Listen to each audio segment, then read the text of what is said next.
In this discussion, we will discuss the concept of polymorphism, which is a very important concept in object-oriented programming, in which we can expect the different behaviors from the same type declaration of objects. So what does that mean? So before we go into the more discussion of polymorphism, let's understand morphism. Polymorphism refers to the concept that an object can take different forms. And how does that happen in object-oriented programming or with objects in polymorphism, in Java or any other programming language? So let's take a look here. Let's assume I have a class A, and it has it could have several methods and other thing. This is just a toy example for the sake of understanding the concept of polymorphism. So I have a class A and it has a method called greet. Okay, and in that method it does something. I did not show the statements in there, just the existence of this method.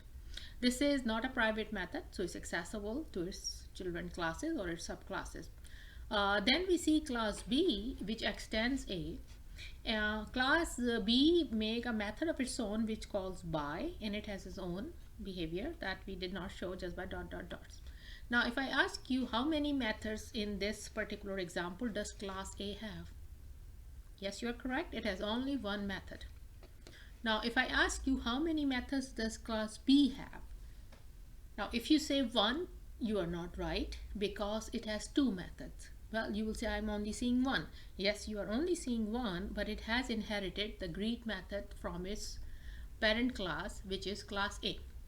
So when we come down to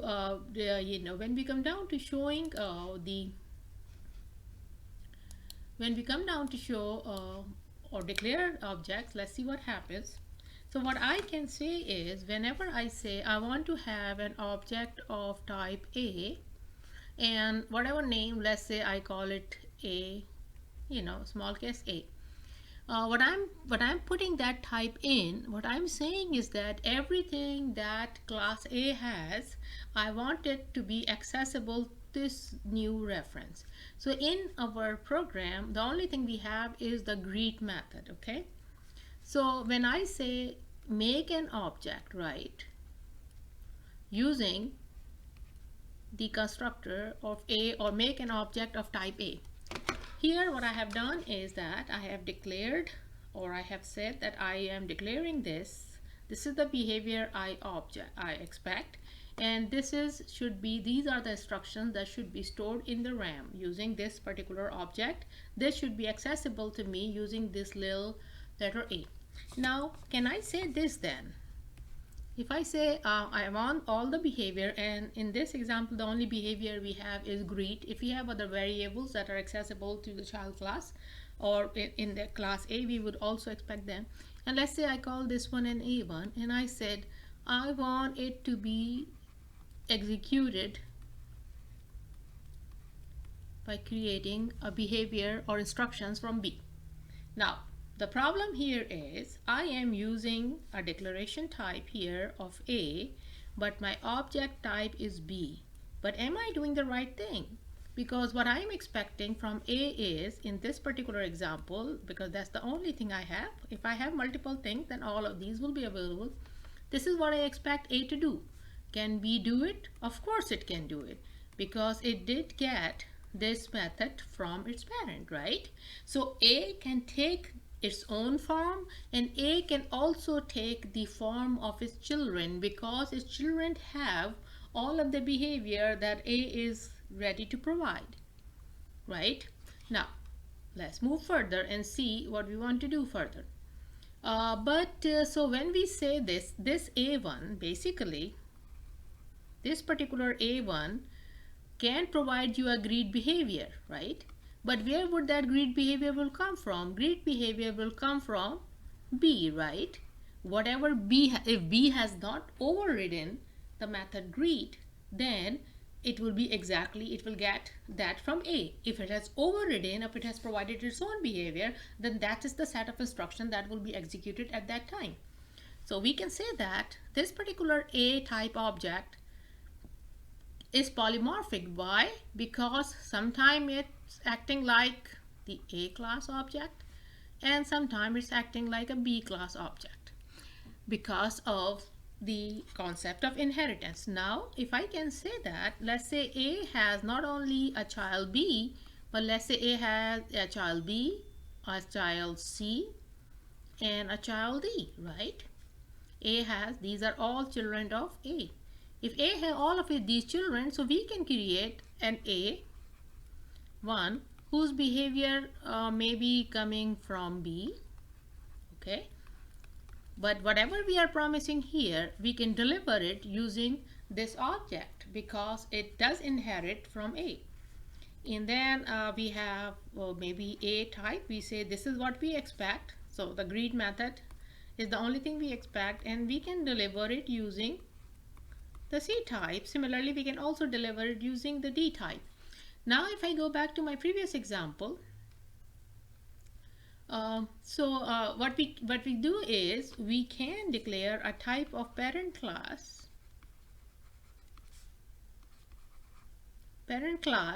and we can associate it with the child class, and we can associate it with the child class. Why? Because when we declare a type of any class, we are expecting the methods and the state and the behavior, methods and the variables that are available by the object, and any child object will have all the methods that a parent have. What a reverse would be true. So if you keep the same example, do understand that class B also has a method by. So as I told you before, B actually have two methods, one that it inherits from its parent class and the one that we made. So if I do this, if I do that, if I say B and let's say B1 is equal to new B. Now take a look at our declaration and our object. Our declaration says because B has the method greet because it did inherit it from its parent, and the by that has already is declared on its own. When it does that, since the object is made using the class of B, both of these methods will be available to it. Now look at it. If I do this, if I say B2 is equal to new A. Now that will cause a little problem, and that will not be correct. Why? Because what are the methods in B? I have a greet and I have a by, right? What will the object of A will have? Because A only had the method greet. So that is not allowed, right? Because subclasses have more behavior in general. Otherwise, why would you subclass a class if it doesn't add any more behavior, right? So the object type of subclass cannot be assigned, or sorry, the reference of a subclass cannot be assigned to a superclass because superclass may not be able to all the behavior that we expect.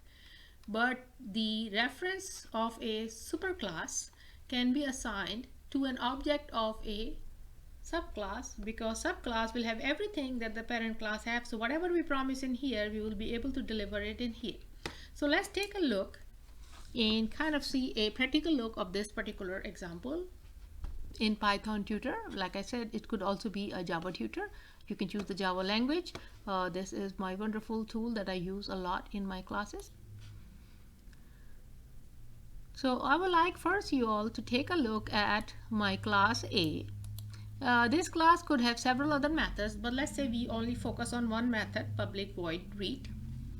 What do we do? Class B has extended A, so it gets everything from A. But what B has done is it has overridden the greet method to include its own message, right? It could have chosen not to have any methods, but it will still have the version of its parent, okay, because it's inherited. Now class C, it has also inherited. It's also a child of A, so B and C are siblings, if you can say that. Class D also extend A, but what we see here is that it hasn't overridden the method, so poor guy will get whatever the parent provides. So by default, what the parent provides. Now take a look at the top part.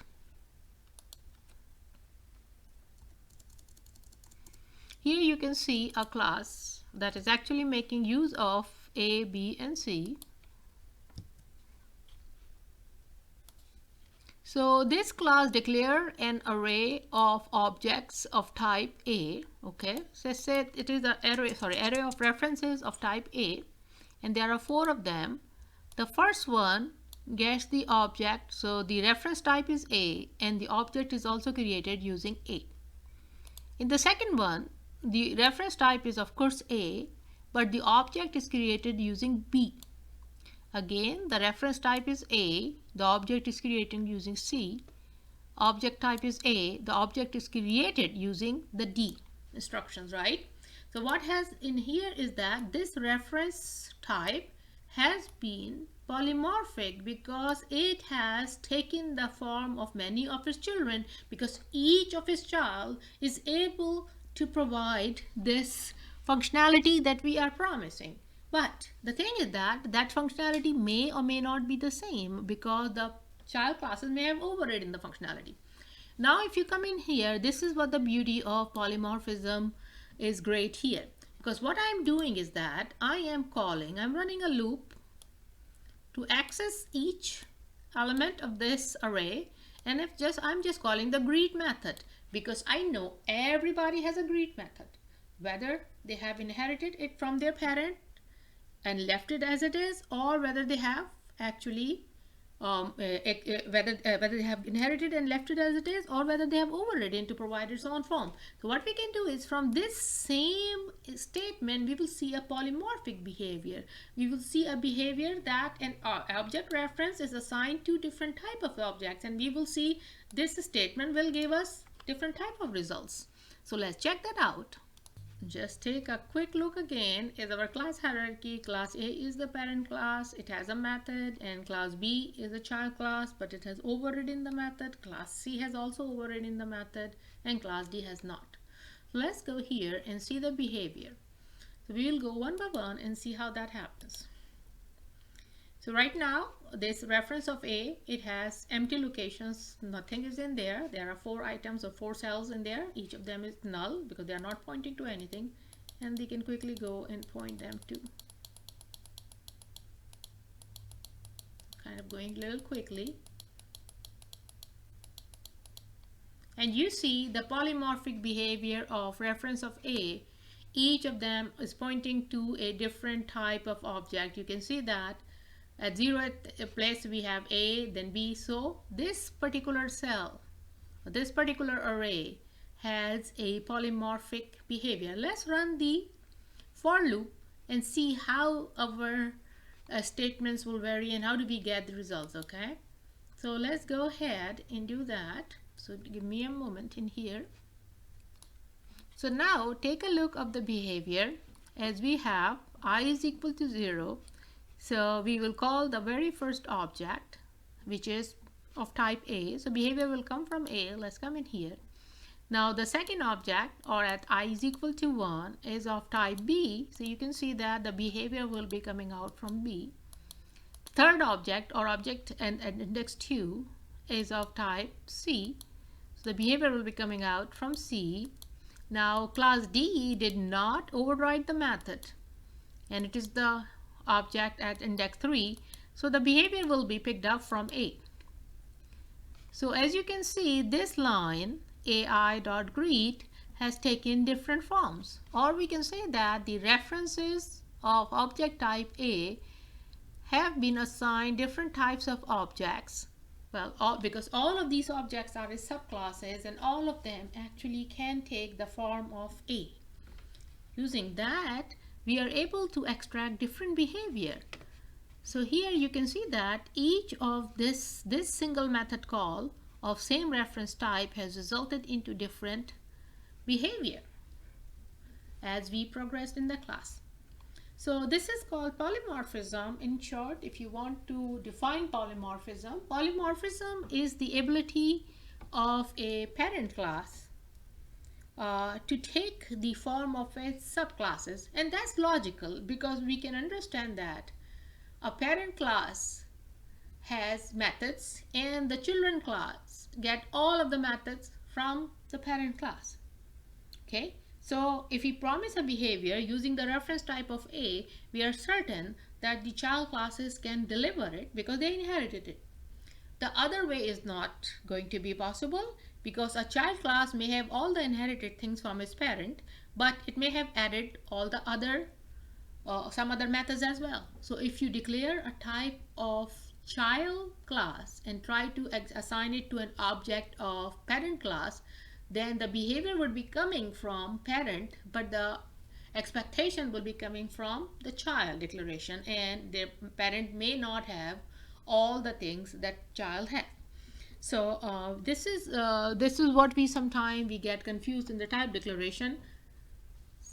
So always remember, a subclass can take the form of its child classes because the child classes have everything that the parent has, but a parent cannot take the form of its a child cannot assign its parent, because the parent may not have everything that the child has.